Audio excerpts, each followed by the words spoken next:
is a biologic necessity for men like sleeping dreams. If you face death for that time, for the period of direct confrontation, you are immortal.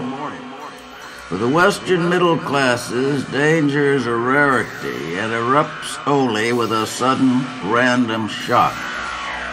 And yet we are all in danger at all times, since our death exists.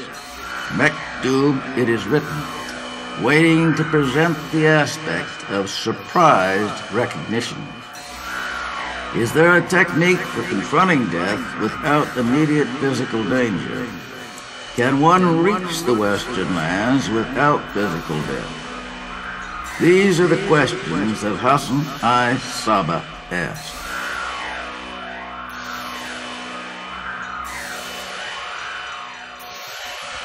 What did Hassan I. Sabbah find out in Egypt? He found out that the Western lands exist and how to find them. This was the garden he showed his followers. What was Hassan I. Sabbah like? Who was he?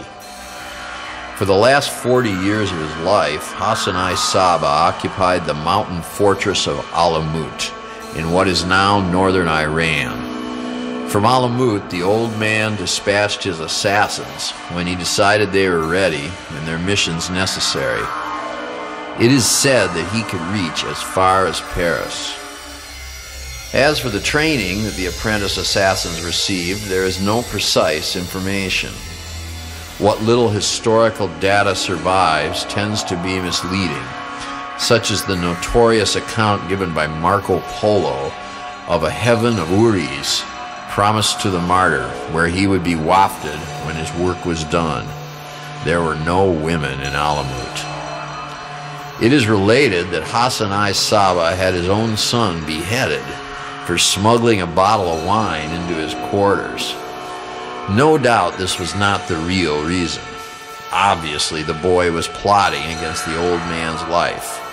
It happens in the best Eastern families. Beyond that, there is little. Did he ever tell a joke or smile or drink? Some say that in his later years he became an alcoholic, and that the smuggled bottle of wine was intended for him and poisoned. Rumors. But very little of the man emerges, and what we do see is not sympathetic. One can't help thinking of these evil old mullahs with their closed, harsh faces. I mean that his personal life, his habits, his eccentricities are completely occluded. This may well have been deliberate on his part. Oh yes, I knew him personally, but I never knew him at all.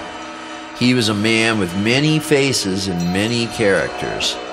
Literally, he changed unrecognizably from one day to the next. At times, his face was possessed by a dazzling radiance of pure spirit.